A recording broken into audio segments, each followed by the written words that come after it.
आज खरं तर एका वेगळ्या कार्यक्रमाला आज आपण सर्वांनी मला बोलवलं। निश्चित प्रकारे आजच्या कार्यक्रमात सर्वप्रथम आचार्य अत्रे यांच्या जयंतीनिमित्त त्यांच्या विचारांना आणि कार्याला पहिल्यांदा विनम्र अभिवादन करतो। 29वे आचार्य अत्रे मराठी साहित्य संमेलनाच्या निमित्तानं या उत्तम व्यक्तिमत्वाचा, विचाराचा आणि कार्याचा गौरव करण्यासाठी आज आपण सगळेजण एकत्र आलेलो आहोत। मगाशी दादांनी सांगितल्याप्रमाणे आचार्य अत्रे आणि सासवडचं नातं हे वेगळं होतं आणि आचार्य अत्र्यांचं काम हे काय एकाच कार्यापुरतं किंवा एकाच ह्याच्यापुरतं मर्यादित नव्हतं। त्यांच्या अनेक त्यांच्या कार्यातून, त्यांच्या वाणीतून, त्यांच्या राहण्यातून, त्यांच्या विचारातून अनेक गोष्टी की आपण सर्वजण निश्चित प्रकारे शिकलो। सामाजिक असेल, शैक्षणिक असेल, सांस्कृतिक असेल, त्यांचं साहित्यामध्ये काम ते खूप मोठं होतं आणि निश्चित प्रकारे मला या प्रतिष्ठानचा आभार मानायचे की शेवटी आचार्य अत्रे आणि सासवडकर त्यांच्याबद्दल सासवडला काय सांगावं हे निश्चित प्रकारे ते थोडे, कारण का आचार्य अत्र्यांचा एक त्यांच्या कामाविषयी, त्यांच्या कामकाजाविषयी, त्यांच्या शैलीविषयी सासवडकरांना बऱ्याचशा गोष्टी माहिती आहेत आणि मगाशी दादांनी अनेक गोष्टीचा उल्लेख केला।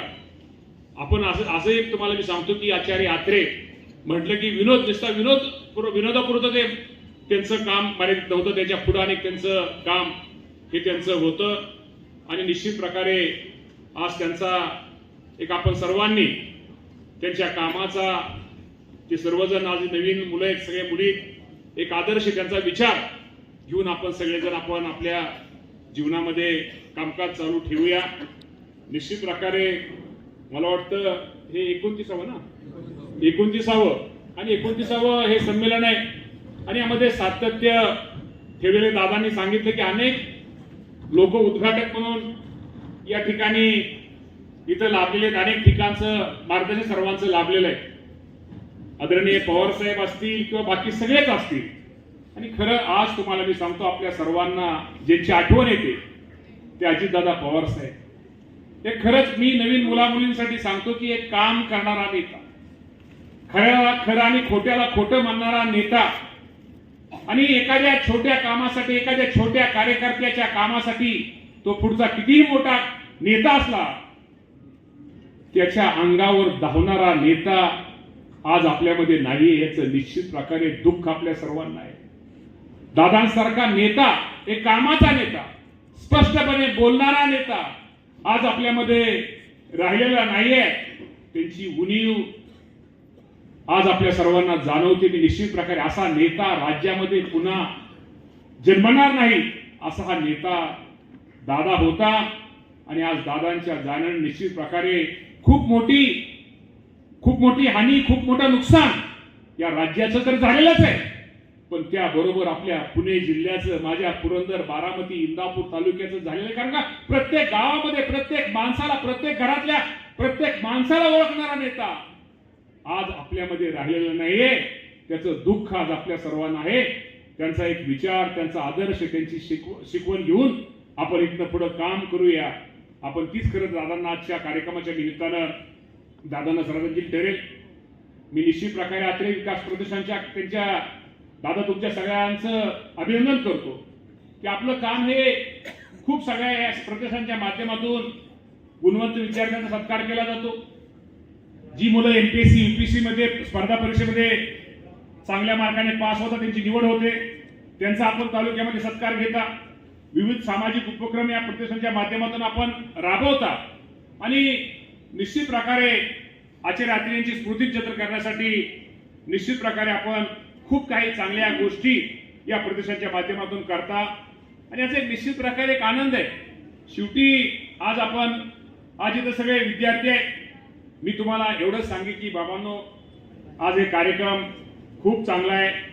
साहित्य संमेलनाच्या माध्यमातून निश्चित प्रकारे मला वाटतं तुमचे विषय पण मला वाटतं तुमचे विषय हे मला वाटतं दिवसभर हा चालणार आहे, हे परिसंवाद हे चालणार आहे. त्यामुळे आज गौडी चुंबक आपल्याला नाटक पण आपल्याला संध्याकाळी पाहायला मिळणार आहे.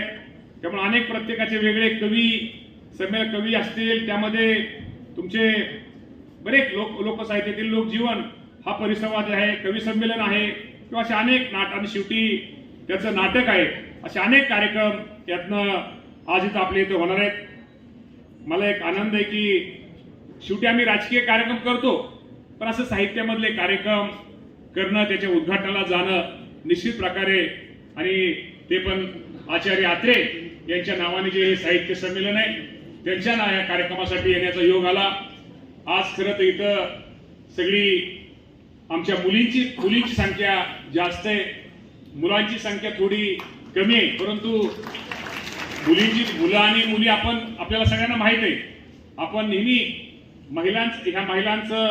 महिलांना सन्मान करणार हे आपलं राज्य आहे. आणि मला तुम्हाला माहित असेल मुलींना की आज तुमचा कृषी मंत्री तुमच्या समोर बोलतोय, आणि मी नेहमी सांगतो की काम करताना माझ्यासारखा कार्यकर्ता थोडा वेगळा आहे. काम तर सगळेच करतात, परंतु कुठेतरी नोंद होईल असं काम करायचं असतं. आणि मला वाटतं आत्ताच्या अधिवेशनामध्ये आदरणीय देवेंद्र फडणवीस साहेब असतील, एकनाथजी शिंदे साहेब असतील, सुनेत्रावहिनी पवार साहेब ताई असतील, या सर्वांच्या मार्गदर्शनाखाली महिला शेतकरी विधेयक आपण मंजूर केले.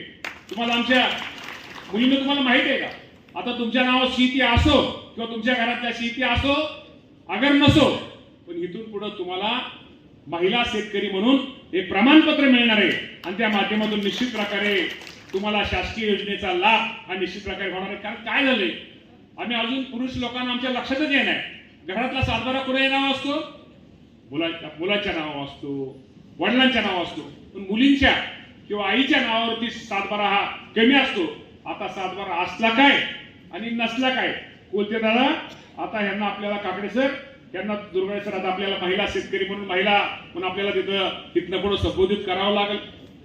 आज इथं मुली आहेत, सगळ्या महिला आहेत, आमच्या मुलं आहेत.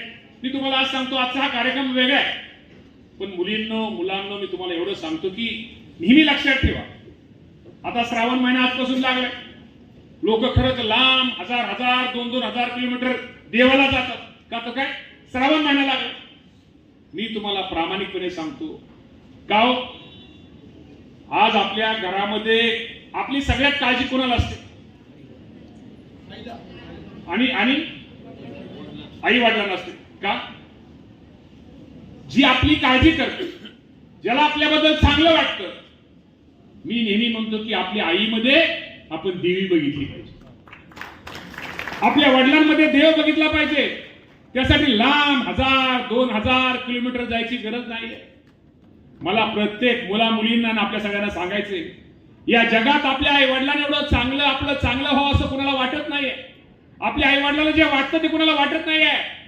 त्यामुळे आपले आई वडील हे आपल्यासाठी देव असतात, दिवे असतात. नेहमी आपल्या आई वडिलांना नेहमी वाटतं, आमच्या वाट्याला जे दुःख आलं, आम्ही जे भोगलं सोसलं, आम्ही जे मान अपमान सहन केले, ते आमच्या मुलीच्या वाट्याला येऊ नये.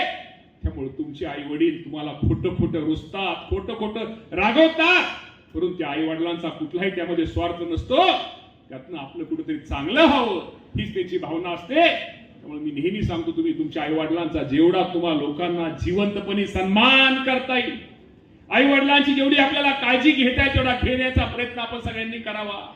कारण का या जगातून ज्या वेळेस आपले आई वडील निघून जातील ना, त्यावेळेस आपल्याला आपल्या आई वडिलांचं महत्व कळलं रे बाबांनो.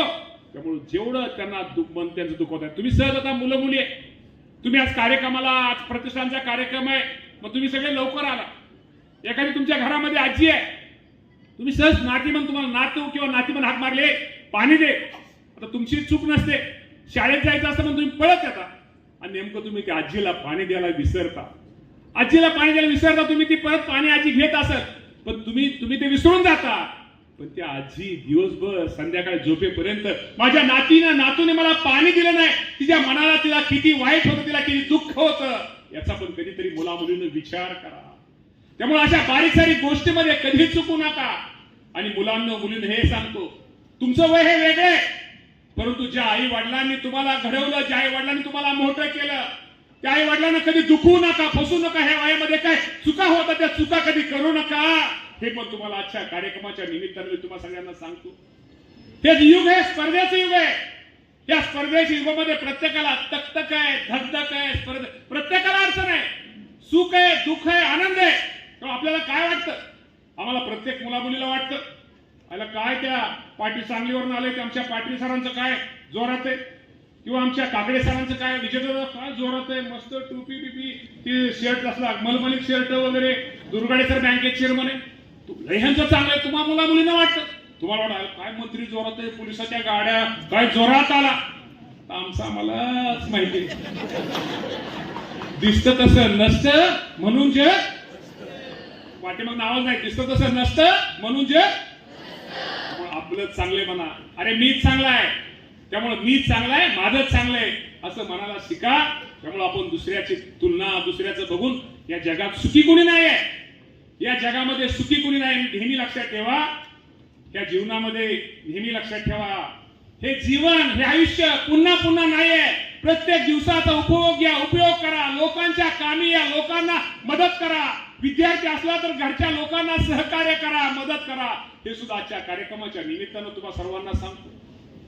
कारण का या जगामध्ये तुम्हाला मी सांगतो, तुमच्या आई वडिलांच्या अपेक्षा खूप आहे. या तुमच्या आई वडिलांच्या अपेक्षा पूर्ण करण्याचा प्रयत्न करा. अरे बाबांनो, खूप शिका, खूप मेहनत घ्या. कुणी आईच्या पोटातून शिकून कुणी मोठा होत नाही आहे. ही स्टेजवर बसलेली मंडळी, आज मी आमदार आहे, मी मंत्री आहे, मला सुद्धा कधी वाटलं नव्हतं की मी राज्याचा मंत्री होईल. हे मला कधीही वाटलं नव्हतं. कारण मी पण एका शेतकऱ्याचा मुलगा आहे. शेवटी नेहमी लक्षात ठेवा, कुठली गोष्ट एखादी पिक्चर बघितलं, टीव्ही मालिका बघितली, त्यातलं असं शक्य नसतं रे बाबांनो. तुम्हाला जर यशस्वी व्हायचं असेल, तुम्हाला पुढे काहीतरी व्हायचं असेल, तर तुम्हाला कष्ट हे करावेच लागतील, चिकाटी जिद्द धरावीच लागेल. यासाठी आपण सर्वांनी प्रयत्न करा. आणि ह्या आयुष्यामध्ये लक्षात ठेवा, कुठली गोष्ट अवघड नसते रे बाबांनो. प्रयत्न केल्यानंतर, प्रयत्न आपण म्हणतो ना, प्रयत्न आपण दगडाला आपण ठेवलं पाहिजे. हो, मी या दगडातनं पण पाणी काढील असं कुठेतरी ठरवा. तुमच्याकडून नीट समाजाच्या सगळ्यांच्या अपेक्षा खूप आहेत. आज आपल्या गरीब प्रतिष्ठानचा कार्यक्रम असला तरी कोलते साहेब एवढी मुलं मुली भेटणं इतकी सोपी गोष्ट नाही. काकडे सर कदाचित ती तुमच्यामुळे सगळे आले असतील, सोडून द्या, परंतु निश्चित प्रकारे मी तुम्हाला एवढं लक्षात ठेवा, आयुष्यामध्ये नेहमी एक लक्षात ठेवलं पाहिजे, आनंद द्यायचा असतो आणि आनंद घ्यायचा असतो. आनंद हा गोलगोल असतो. जेवढा आनंद तुम्ही पुढच्याला द्याल तोच आनंद उलटा आपल्याला मिळत असतो. तो त्यामुळे आनंद द्या आणि आनंद द्या आणि आनंद वर. काय तुम्ही शाळेत नाश्ता जेवण नाही केलं? अरे मुलींचा कसा आवाज असला पाहिजे. कार्यक्रम आम्ही असतो तर इतकं गप्प बसून नसतो. असं कसं मोकळं ढोकळं असं कार्यक्रम उग कोलते साहेब प्रतिष्ठान आचार्यात्रे हे सगळं साहित्य संमेलन वगैरे मान्य आहे, आमचं पण वाजलं पाहिजे ना कोलते साहेब. त्यामुळे ह्या गोष्टी झाल्या पाहिजे. हसत राहा, खेळत राहा, मी नेहमी म्हणतो. आणि तुम्ही असं धरून आणण्यासारखं बसलं, लय जर जी माणसं लय विचार करतात, नेहमी लक्षात, लय विचार करतात, नातीचं कसं होईल, नातूचं कसं होईल, पुरीचं कसं होईल, पुरीच्या मुलाचं कसं होईल, तिच्या मुलाचं कसं होईल, तीच लय विचार करतात, त्यांची छाती दुखते. आणि छाती दुखल्यावर काय होतं? हसत राहा, खेळत राहा. हे जीवन पुन्हा पुन्हा नाही रे बाबांनो. त्यामुळे आज आम्ही जर आचार्य आत्रे साहेबांनी तुम्हाला कोलतेच दादा म्हणजे हसायलाच शिकवलं. हसत राहा, हसल्यावर कासला आजार होत नाही, सगळे आजार ते आपोआप बरे होतात.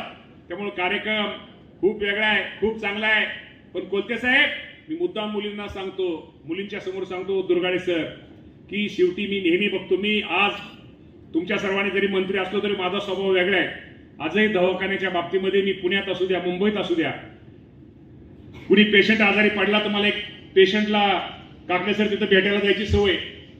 मी ज्यावेळेस पेशंटला भेटायला जातो, दवाखान्यामध्ये जातो, आयसीयू मध्ये एखाद्या पेशंटला भेटतो, बाहेर गर्दी कोणाची संख्या जास्त असते हो? महिलांची संख्या जास्त. जी महिला असेल, एखादी लेक, मी नेहमी म्हणतो की ती महिला कोण असते? एक लेक असते, एक आई असते, एक सासूरवाशीन बहीण असते. जी सासूरवाशीन बहीण नवऱ्याला चुकून, सासऱ्याला चुकून सोन्याचं किडूक कुडूक मोडून गहाण ठेवून दवाखान्याचं आई वडिलांचं बिल देणारी कोण असते? तर ती एक बहीण असते, ती एक महिला असते. त्यामुळे नेहमी महिलांचं हे नातं हे वेगळं असल्यामुळे भावाचं बहिणीचं नातं रे बाबांनो हे कायम चांगलं ठेवा रे बाबांनो. ह्या जीवनामध्ये तुम्हाला मी सांगतो, जी माणसं कुटुंबामध्ये सुखी असतात, नातं गोतं बहिणी मावश्या आत्या सगळ्यांना एकत्र येऊन कधीतरी वर्षातून एकत्र येतात, एकामेकाचं सुख दुःख वाटतात, ती कुटुंब किती सुखी असतात, ती कुटुंब किती व्यवस्थित असतात याचा पण आपण काहीतरी विचार करा.